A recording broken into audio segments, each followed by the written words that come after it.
Act 4 of Richard III by William Shakespeare. Scene 1. London, before the Tower. Enter on one side Queen Elizabeth, Duchess of York and Marquis of Dorset. On the other, Anne Duchess of Gloucester, leading Lady Margaret Plantagenet, Clarence's young daughter. Who meets us here? My niece Plantagenet, led in the hand of her kind aunt of Gloucester? Now for my life she's wandering to the Tower, on pure heart's love, to greet the tender princes. Daughter, well met. God give your graces both a happy and a joyful time of day. As much to you, good sister. Whither away? No farther than the Tower, and as I guess upon the like devotion as yourselves, to gratulate the gentle princes there. Kind sister, thanks. We'll enter all together. And in good time here the lieutenant comes. Enter Brackenbury. Master Lieutenant, pray you, by your leave, how doth the prince, and my young son of York? Right well, dear madam. By your patience, I may not suffer you to visit them. The king hath strictly charged the contrary. The king? Who's that? I mean the Lord Protector. The Lord protect him from that kingly title. Hath he set bounds between their love and me?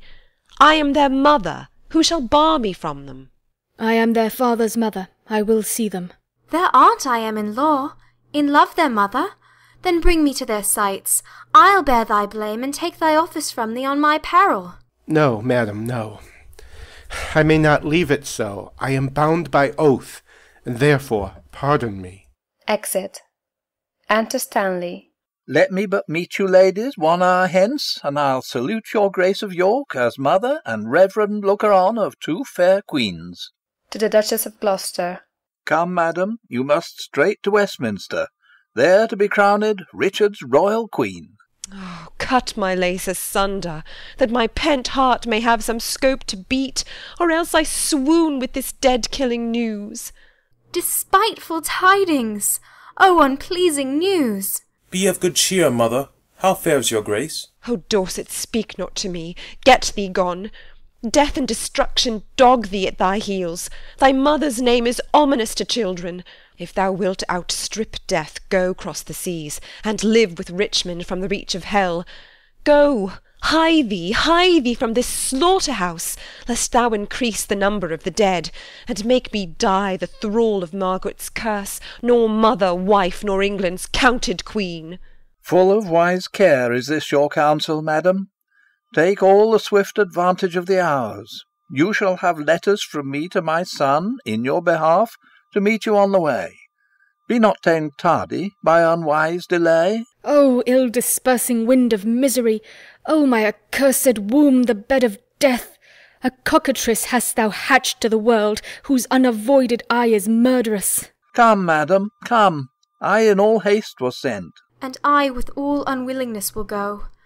Oh, would to God that the inclusive verge of golden metal that must round my brow were red-hot steel to sear me to the brain! Anointed let me be with deadly venom, and die ere men can say, God save the Queen. Go, go, poor soul. I envy not thy glory. To feed my humour, wish thyself no harm. No? Why? When he that is my husband now came to me, as I followed Henry's course, when scarce the blood was well washed from his hands which issued from my other angel husband, and that dear saint which then I weeping followed, oh, when I say I looked on Richard's face, this was my wish. Be thou, quoth I, accursed for making me so young, so old a widow. And when thou wedd'st, let sorrow haunt thy bed, and be thy wife, if any be so mad, more miserable by the life of thee than thou hast made me by my dear lord's death. Lo, ere I can repeat this curse again, within so small a time my woman's heart grossly grew captive to his honey words, and proved the subject of mine own soul's curse, which hitherto hath held my eyes from rest. For never yet 1 hour in his bed did I enjoy the golden dew of sleep, but with his timorous dreams was still awaked. Besides, he hates me for my father Warwick, and will, no doubt, shortly be rid of me. Poor heart, adieu.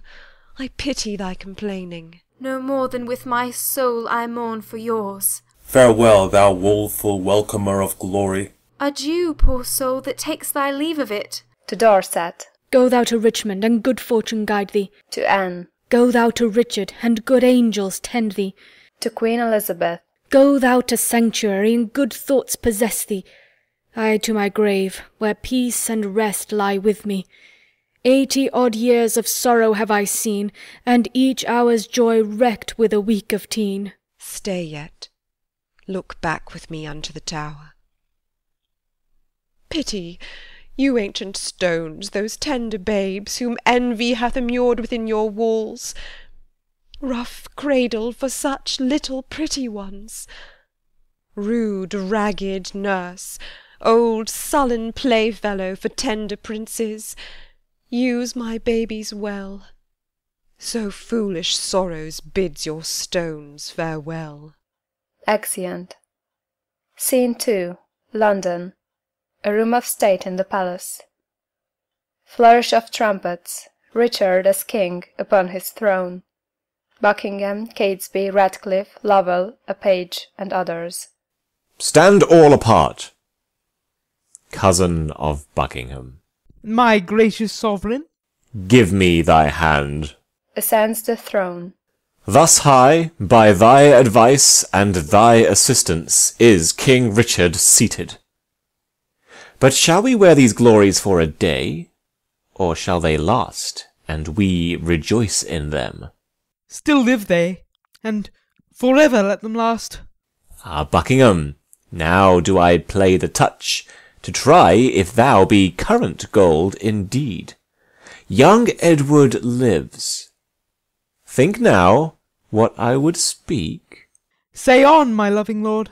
Why, Buckingham, I say I would be king. Why, so you are my thrice renowned lord. Huh? Am I king? 'Tis so, but Edward lives. True noble prince. Oh, bitter consequence that Edward still should live. True noble prince. Cousin, thou wast not wont to be so dull. Shall I be plain? I wish the bastards dead, and I would have it suddenly performed. What sayest thou now? Speak suddenly, be brief. Your grace may do your pleasure. Tut, tut. Thou art all ice. Thy kindness freezes. Say, have I thy consent that they shall die? Give me some little breath, some pause, dear lord, before I positively speak in this. I will resolve your grace immediately. Exit. Aside. The king is angry. See, he gnaws his lip. I will converse with iron-witted fools and unrespective boys. Descends from his throne. None are for me that look into me with considerate eyes. High-reaching Buckingham grows circumspect.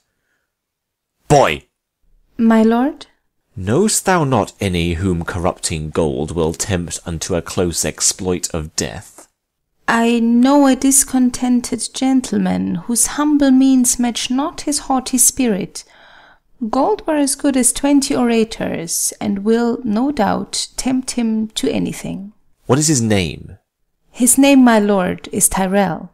I partly know the man. Go, call him hither, boy. Exit page. The deep revolving witty Buckingham no more shall be the neighbour to my counsels. Hath he so long held out with me untired, and stops he now for breath? Well, be it so. Enter Stanley. How now, Lord Stanley, what's the news? No, my loving lord, the Marquis Dorset, as I hear, is fled to Richmond in the parts where he abides. Come hither, Catesby. Rumour it abroad that Anne, my wife, is very grievous sick. I will take order for her keeping close. Inquire me out some mean poor gentleman, whom I will marry straight to Clarence' daughter. The boy is foolish, and I fear him not. Look how thou dream'st, I say again, give out that Anne my queen is sick and like to die. About it, for it stands me much upon to stop all hopes whose growth may damage me. Exit Catesby. I must be married to my brother's daughter, or else my kingdom stands on brittle glass. murder her brothers, and then marry her. Uncertain way of gain, but I am in so far in blood that sin will pluck on sin. Tear-falling pity dwells not in this eye. Re-enter Page with Tyrrell. Is thy name Tyrrell? James Tyrrell, and your most obedient subject. Art thou indeed? Prove me, my gracious lord. Darest thou resolve to kill a friend of mine? Please you, but I'd rather kill two enemies. Why, then thou hast it. Two deep enemies, foes to my rest and my sweet sleep's disturbers, are they that I would have thee deal upon. Tyrrell, I mean those bastards in the tower. Let me have open means to come to them, and soon I'll rid you from the fear of them. Thou sing'st sweet music. Hark, come hither, Tyrrell. Go, by this token, rise, and lend thine ear. Whispers. There is no more but so. Say it is done, and I will love thee, and prefer thee for it. I will dispatch it straight. Exit. Re-enter Buckingham. My lord, I have considered in my mind the late request that you did sound me in. Well, let that rest. Dorset is fled to Richmond. I hear the news, my lord. Stanley, here's your wife's son. Well, look to it. My lord, I claim the gift, my due by promise, for which your honour and your faith is pawned. The earldom of Hereford, and the movables which you have promised I shall possess. Stanley, look to your wife. If she convey letters to Richmond, you shall answer it. What says your highness to my just request? I do remember me. Henry the Sixth did prophesy that Richmond should be king, when Richmond was a little peevish boy. A king? Perhaps. My lord! How chanced the prophet could not at that time have told me, I being by, that I should kill him? My lord, your promise for the earldom. Richmond. When last I was at Exeter, the mayor, in courtesy, showed me the castle, and called it Rougemont. At which name I started, because a bard of Ireland told me once I should not live long after I saw Richmond. My lord! Aye, what's o'clock? I am thus bold to put your grace in mind of what you promised me. Well, but what's o'clock? Upon the stroke of 10. Well, let it strike. Why let it strike? Because that, like a jack, thou keep'st the stroke betwixt thy begging and my meditation. I am not in the giving vein to-day. Why then resolve me whether you will or no. Thou troublest me. I am not in the vein. Exeunt King Richard and train. And is it thus? Repays he my deep service with such contempt? Made I him king for this? Oh, let me think on Hastings and be gone to Brecknock while my fearful head is on. Exit. Scene 3. London. Another room in the palace. Enter Tyrrell. The tyrannous and bloody act is done. The most arch deed of piteous massacre that ever yet this land was guilty of. Dighton and Forrest, who I did suborn to do this piece of ruthless butchery, albeit they were fleshed villains, bloody dogs, melted with tenderness and mild compassion, wept like two children in their death's sad story. Oh, thus, quoth Dighton, lay the gentle babes. Thus, quoth Forrest, girdling one another within their alabaster innocent arms. Their lips were 4 red roses on a stalk, and in their summer beauty kissed each other. A book of prayers on their pillow lay, which once, quoth Forrest, almost changed my mind. But oh, the devil! There the villain stopped. When Dighton thus told on, we smothered the most replenished sweet work of nature that from the prime creation ever she framed. Hence both are gone, with conscience and remorse they could not speak, and so I left them both, to bear this tidings to the bloody king. And here he comes. Enter King Richard. All health, my sovereign lord. Kind Tyrrell, am I happy in thy news? If to have done the thing you gave in charge beget your happiness, be happy then, for it is done. But didst thou see them dead? I did, my lord. And buried, gentle Tyrrell? The chaplain of the tower hath buried them, but to where, to say the truth, I do not know. Come to me, Tyrrell, soon, at after supper, when thou shalt tell the process of their death. Meantime, but think how I may do thee good, and be inheritor of thy desire. Farewell till then. I humbly take my leave. Exit. The son of Clarence have I pent up close, his daughter meanly have I matched in marriage, the sons of Edward sleep in Abraham's bosom, and Anne my wife hath bid the world good night. Now, for I know the Breton Richmond aims at young Elizabeth, my brother's daughter, and by that knot looks proudly on the crown, to her go I, a jolly, thriving wooer. Enter Ratcliffe. My lord. Good or bad news that comes in so bluntly? Bad news, my lord. Morton is fled to Richmond, and Buckingham, backed with a hardy Welshman, is in the field, and still his power increaseth. Ely with Richmond troubles me more near than Buckingham and his rash-levied strength. Come, I have learned that fearful commenting is leaden servitor to dull delay. Delay leads impotent and snail-paced beggary. Then fiery expedition be my wing, Jove's Mercury, and herald for a king. Go, muster men, my counsel is my shield. We must be brief when traitors brave the field. Exeunt. Scene 4. London, before the palace. Enter Queen Margaret. So now prosperity begins to mellow and drop into the rotten mouth of death. Here in these confines slyly have I lurked to watch the waning of mine enemies. A dire induction am I witness to, and will to France, hoping the consequence will prove as bitter, black, and tragical. Withdraw thee, wretched Margaret. Who comes here? Retires. Enter Queen Elizabeth and the Duchess of York. Oh, my poor princes! Ah, my tender babes! My unblown flowers, new appearing sweets! If yet your gentle souls fly in the air and be not fixed in doom perpetual, hover about me with your airy wings, and hear your mother's lamentation. Hover about her. Say that right for right hath dimmed your infant morn to aged night. So many miseries have crazed my voice that my woe-wearied tongue is still and mute. Edward Plantagenet, why art thou dead? Plantagenet doth quit Plantagenet. Edward for Edward pays a dying debt. Wilt thou, O God, fly from such gentle lambs, and throw them in the entrails of the wolf? When didst thou sleep, when such a deed was done? When holy Harry died, and my sweet son.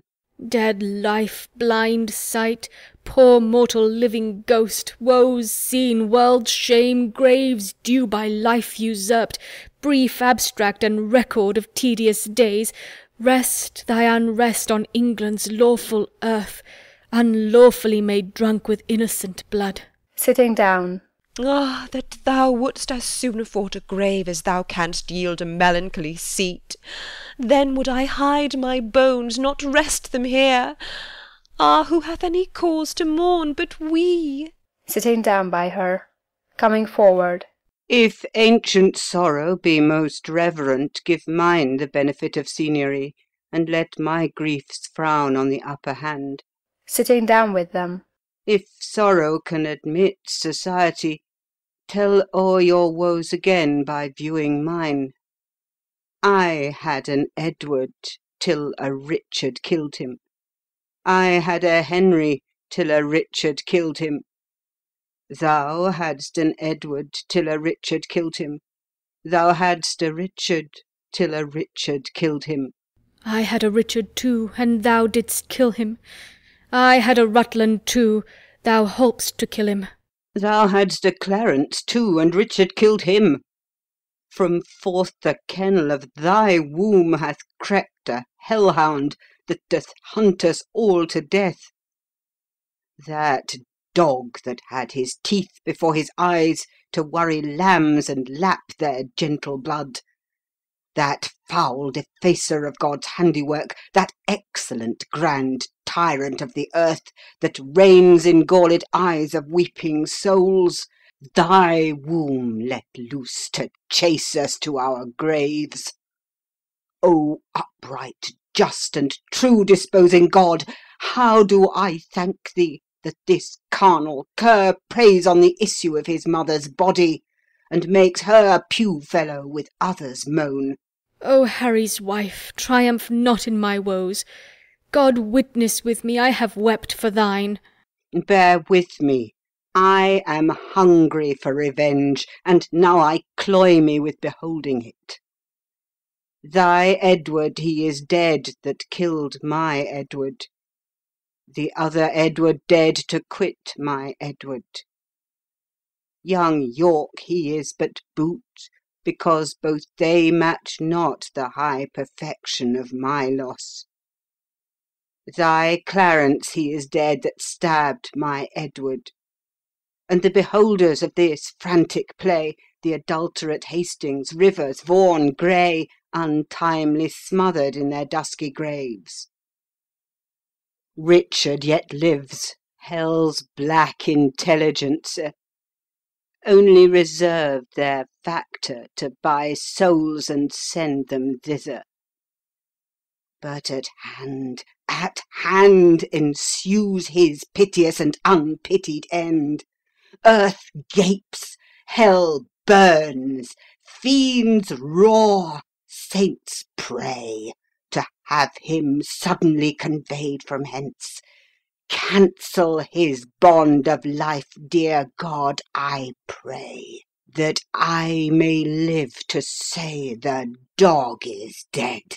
Oh, thou didst prophesy the time would come that I should wish for thee to help me curse that bottled spider, that foul bunch-backed toad.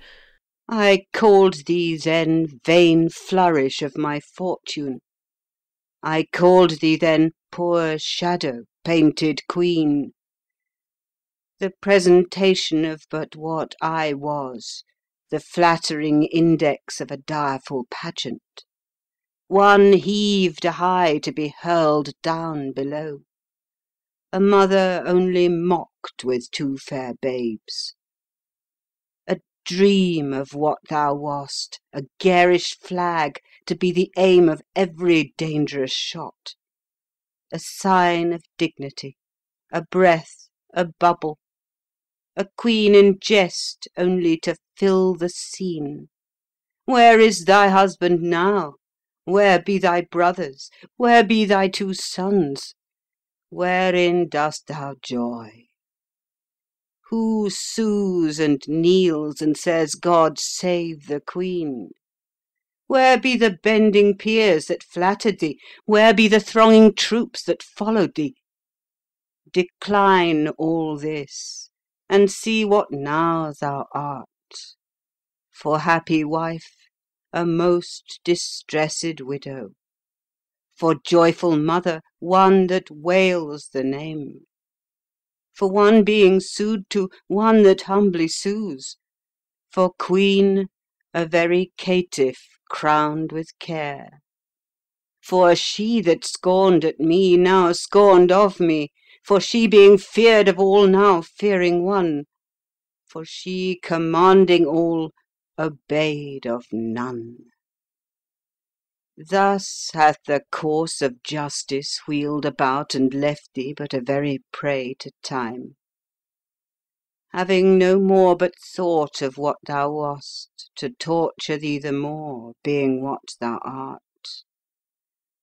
Thou didst usurp my place, and dost thou not usurp the just proportion of my sorrow?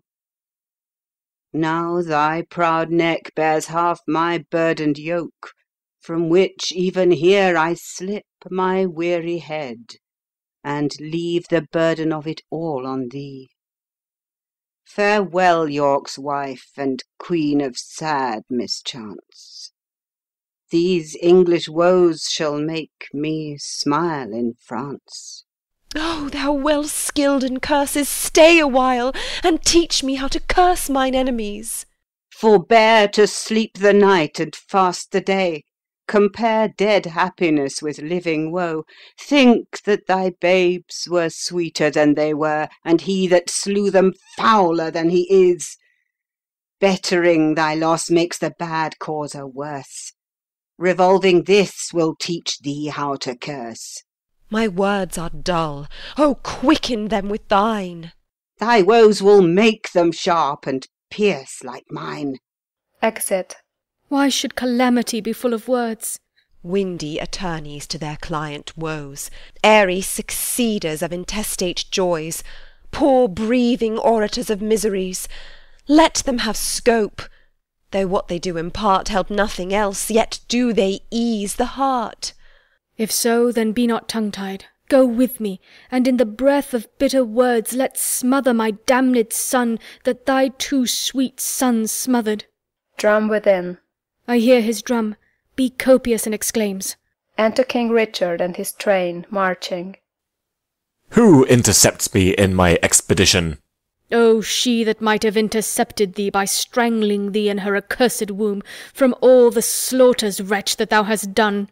Hidest thou that forehead with a golden crown, where should be branded, if that right were right, the slaughter of the prince that owed that crown, and the dire death of my poor sons and brothers?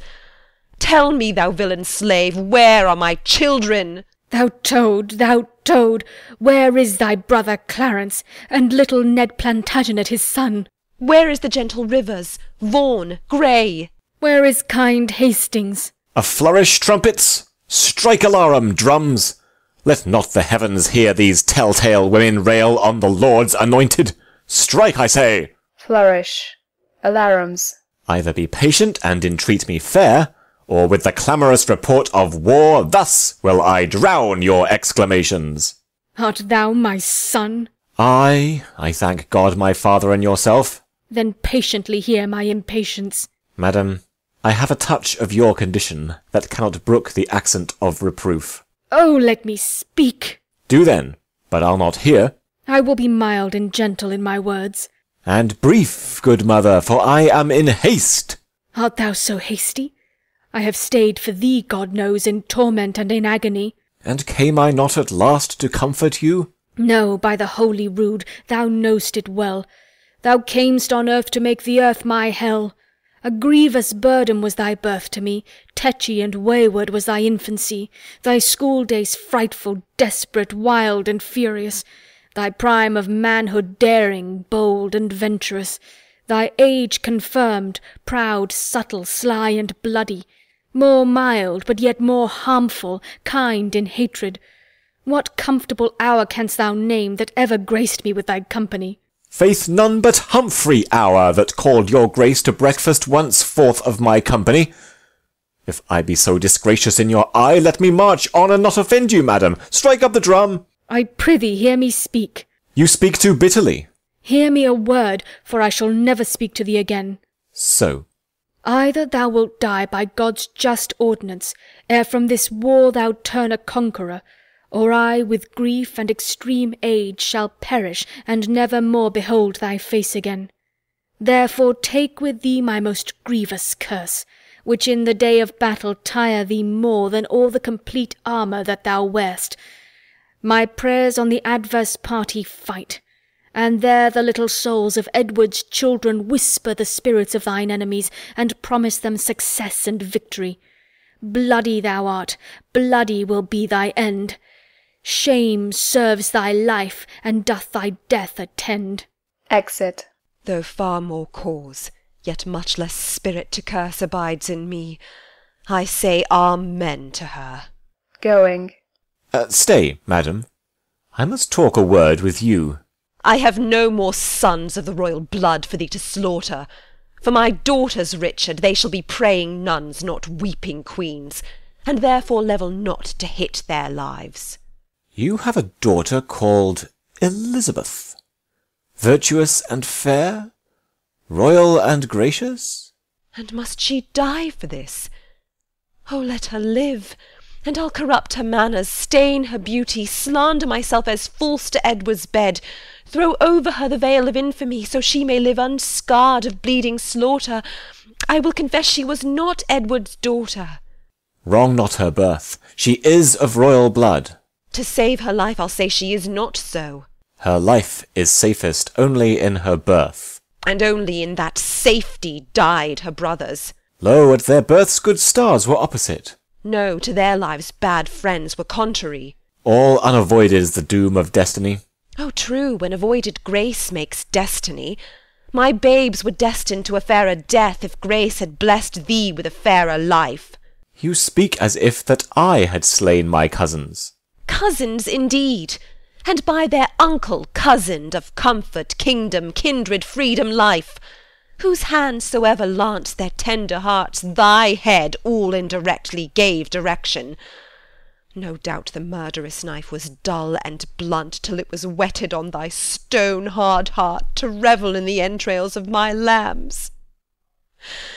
But that still use of grief makes wild grief tame. My tongue should to thy ears not name my boys till that my nails were anchored in thine eyes, and I in such a desperate bay of death, like a poor bark, of sails and tackling reft, rush all to pieces on thy rocky bosom.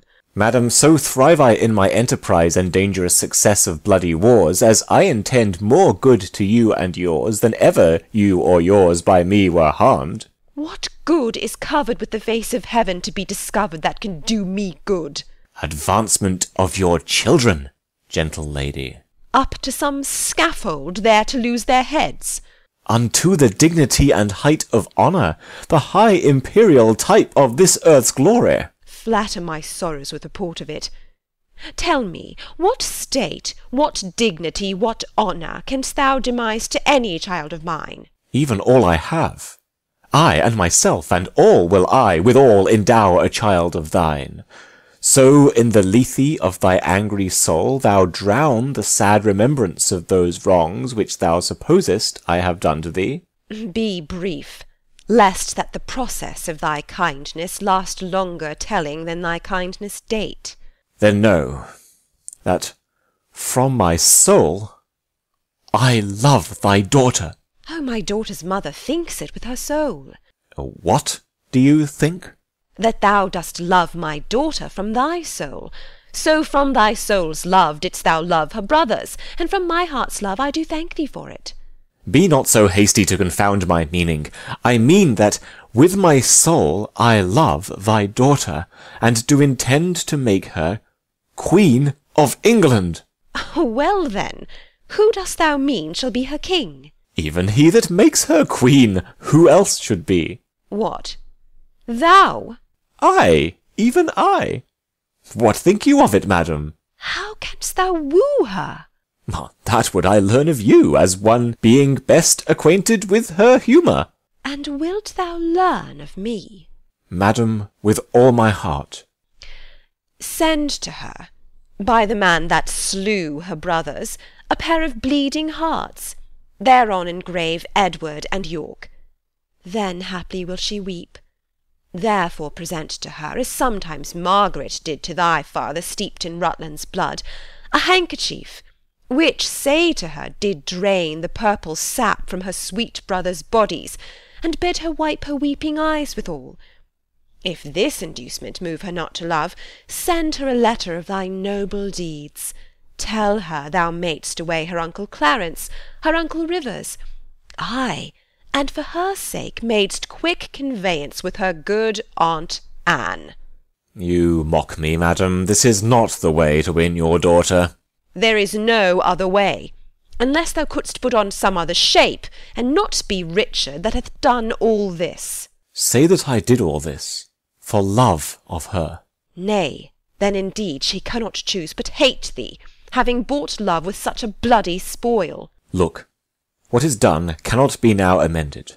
Men shall deal unadvisedly sometimes, which after hours gives leisure to repent. If I did take the kingdom from your sons, to make amends, I'll give it to your daughter. If I have killed the issue of your womb, to quicken your increase, I will beget mine issue of your blood upon your daughter. A grandam's name is little less in love than is the doting title of a mother. They are as children but one step below.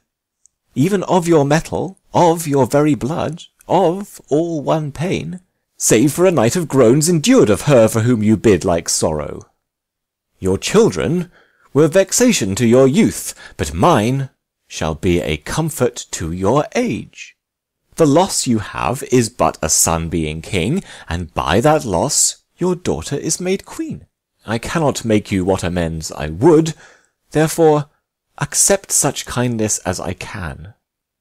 Dorset, your son, that with a fearful soul leads discontented steps in foreign soil, this fair alliance quickly shall call home to high promotions and great dignity. The king, that calls your beauteous daughter wife, familiarly shall call thy Dorset brother. Again you shall be mother to a king, and all the ruins of distressful times repaired with double riches of content. What! we have many goodly days to see. The liquid drops of tears that you have shed shall come again transformed to orient pearl, advantaging their loan with interest of 10 times double gain of happiness. Go then, my mother, to thy daughter go. Make bold her bashful years with your experience. Prepare her ears to hear a wooer's tale. Put in her tender heart the aspiring flame of golden sovereignty. Acquaint the princess with these sweet silent hours of marriage joys. And when this arm of mine hath chastised the petty rebel dull-brained Buckingham, bound with triumphant garlands will I come, and lead thy daughter to a conqueror's bed, to whom I will retail my conquest won, and she shall be sole victoress, Caesar's Caesar. What were I best to say? Her father's brother would be her lord? Or shall I say her uncle? Or he that slew her brothers and her uncles? Under what title shall I woo for thee, that God, the law, my honour, and her love can make seem pleasing to her tender years? Infer fair England's peace by this alliance, Which she shall purchase with still-lasting war. Tell her the king that may command entreats. That at her hands which the king's king forbids. Say she shall be a high and mighty queen. To wail the title as her mother doth. Say I will love her everlastingly. But how long shall that title ever last? Sweetly enforce unto her fair life's end. But how long fairly shall her sweet life last? As long as heaven and nature lengthens it. As long as hell and Richard likes of it.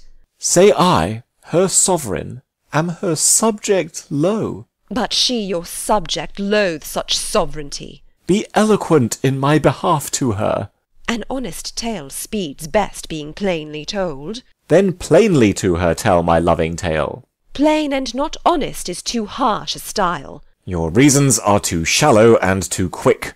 Oh no, my reasons are too deep and dead, poor infants in their graves. Harp not on that string, madam, that is past. Harp on it still shall I, till heartstrings break. Now by my George, my garter, and my crown, profaned, dishonoured, and the third usurped, I swear by nothing, for this is no oath. Thy George profaned hath lost his lordly honour, thy garter blemished, pawned his knightly virtue, thy crown usurped, disgraced his kingly glory. If something thou wouldst swear to be believed, swear then by something that thou hast not wronged. Now by the world, 'tis full of thy foul wrongs. My father's death, thy life hath that dishonoured. Then by myself, thyself is self-misused. Why then by God, God's wrong is most of all. If thou hadst feared to break an oath by him, the unity the king thy brother made had not been broken, nor my brother slain. If thou hadst feared to break an oath by him, the imperial metal circling now thy head had graced the tender temples of my child, and both the princes had been breathing here, which now two tender bedfellows for dust thy broken faith had made a prey for worms. What canst thou swear by now? The time to come. That thou hast wronged in the time o'erpast. For I myself have many tears to wash hereafter time for time past wronged by thee. The children live whose fathers thou hast slaughtered, ungoverned youth to wail it in their age. The parents live whose children thou hast butchered, old barren plants to wail it with their age. Swear not by time to come, for that thou hast misused ere used by times ill used or past. As I intend to prosper and repent, so thrive I in my dangerous attempt of hostile arms. Myself confound. Heaven and fortune bar me happy hours. Day, yield me not thy light, nor night thy rest. Be opposite all planets of good luck to my proceeding. If, with pure heart's love, immaculate devotion, holy thoughts I tender not thy beauteous princely daughter. In her consists my happiness and thine. Without her follows to thyself and thee, herself, the land, and many a Christian soul, death, desolation, ruin, and decay. It cannot be avoided but by this. It will not be avoided but by this. Therefore, dear mother, I must call you so. Be the attorney of my love to her. Plead what I will be, not what I have been. Not my deserts, but what I will deserve. Urge the necessity and state of times, and be not peevish found in great designs. Shall I be tempted of the devil thus? Aye, if the devil tempt you to do good. Shall I forget myself to be myself? Aye, if your self's remembrance wrong yourself. Yet thou didst kill my children. But in your daughter's womb I bury them, where, in that nest of spicery, they shall breed selves of themselves to your recomforture. Shall I go win my daughter to thy will? And be a happy mother by the deed. I go. Write to me very shortly, and you shall understand from me her mind. Bear her my true love's kiss, and so, farewell. Kissing her, exit Queen Elizabeth. Relenting fool and shallow changing woman. Enter Ratcliffe, Catesby following. How now, what news? Most mighty sovereign, on the western coast rideth a puissant navy. To the shore throng many doubtful, hollow-hearted friends, unarmed and unresolved to beat them back. 'Tis thought that Richmond is their admiral, and there they hull, expecting but the aid of Buckingham to welcome them ashore. Some Lightfoot friend post to the Duke of Norfolk. Ratcliffe, thyself, or Catesby, where is he? Here, my good lord. Catesby, fly to the Duke. I will, my lord, with all convenient haste. Ratcliffe, come hither. Post to Salisbury. When thou comest thither... To Catesby. Dull unmindful villain, why stay'st thou here, and goest not to the Duke? First, mighty liege, tell me your highness' pleasure what from your grace I shall deliver to him. Oh, true, good Catesby. Bid him levy straight the greatest strength and power that he can make, and meet me suddenly at Salisbury. I go. Exit. What, may it please you, shall I do at Salisbury? Why, what wouldst thou do there before I go? Your highness told me I should post before. Enter Stanley. My mind is changed. Stanley, what news with you? None good, my liege, to please you with the hearing. But none so bad, but well may be reported. Hoy day, a riddle, neither good nor bad. What needst thou run so many miles about when thou mayst tell thy tale the nearest way? Once more, what news? Richmond is on the seas. There let him sink, and be the seas on him. White-livered runagate, what doth he there? I know not, mighty sovereign, but by guess. Well, as you guess. Stirred up by Dorset, Buckingham, and Morton, he makes for England here to claim the crown. Is the chair empty? Is the sword unswayed? Is the king dead? The empire unpossessed? What heir of York is there alive but we? And who is England's king but great York's heir? Then tell me, what makes he upon the seas? Unless for that, my liege, I cannot guess. Unless for that he comes to be your liege, you cannot guess wherefore the Welshman comes. Thou wilt revolt and fly to him, I fear. No, mighty liege, therefore mistrust me not. Where is thy power, then, to beat him back? Where be thy tenants and thy followers? Are they not now upon the western shore, safe conducting the rebels from their ships? No, my good lord, my friends are in the north. Cold friends to me! What do they in the north when they should serve their sovereign in the west? They have not been commanded, mighty king. Pleaseth your majesty to give me leave, I'll muster up my friends, and meet your grace where and what time your majesty shall please. Ay, ay, thou wouldst be gone, to join with Richmond, but I'll not trust thee. Most mighty sovereign, you have no cause to hold my friendship doubtful. I never was, nor never will be false. Go then, and muster men, but leave behind your son, George Stanley. Look your heart be firm, or else his head's assurance is but frail. So deal with him as I prove true to you. Exit. Enter a messenger. My gracious sovereign, now in Devonshire, as I by friends am well advertised, Sir Edward Courtenay and the haughty prelate, Bishop of Exeter, his elder brother, with many more confederates, are in arms. Enter a second messenger. In Kent, my liege, the Guilfords are in arms, and every hour more competitors flock to the rebels, and their power grows strong. Enter a third messenger. My lord, the army of great Buckingham. Out on you, owls! Nothing but songs of death! He strikes him. There, take thou that till thou bring better news. The news I have to tell your majesty is that by sudden floods and fall of waters, Buckingham's army is dispersed and scattered, and he himself wandered away alone, no man knows whither. I cry you mercy. There is my purse to cure that blow of thine. Hath any well-advised friend proclaimed reward to him that brings the traitor in?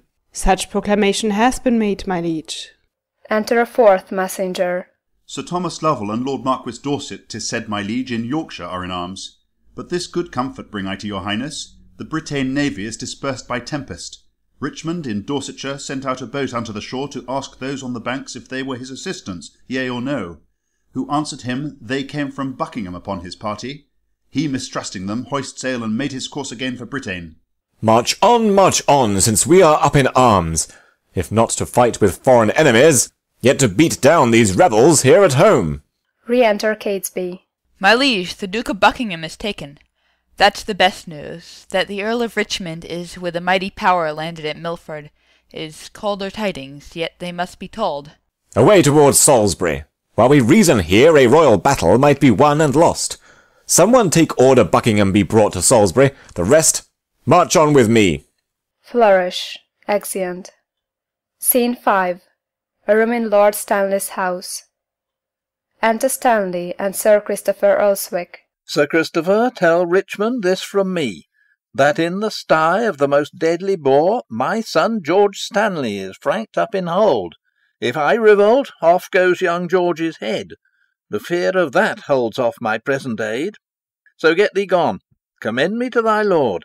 Withal say that the Queen hath heartily consented he should espouse Elizabeth her daughter. But tell me, where is princely Richmond now? At Pembroke, or at Harford West in Wales. What men of name resort to him? Sir Walter Herbert, a renowned soldier, Sir Gilbert Talbot, Sir William Stanley, Oxford, redoubted Pembroke Sir James Blunt, and Rice ap Thomas, with a valiant crew, and many other of great name and worth. And toward London do they bend their power, if by the way they be not fought withal. Well, hide thee to thy lord. I kiss his hand. My letter will resolve him of my mind. Farewell. Gives papers to Sir Christopher. Exeunt. End of Act 4.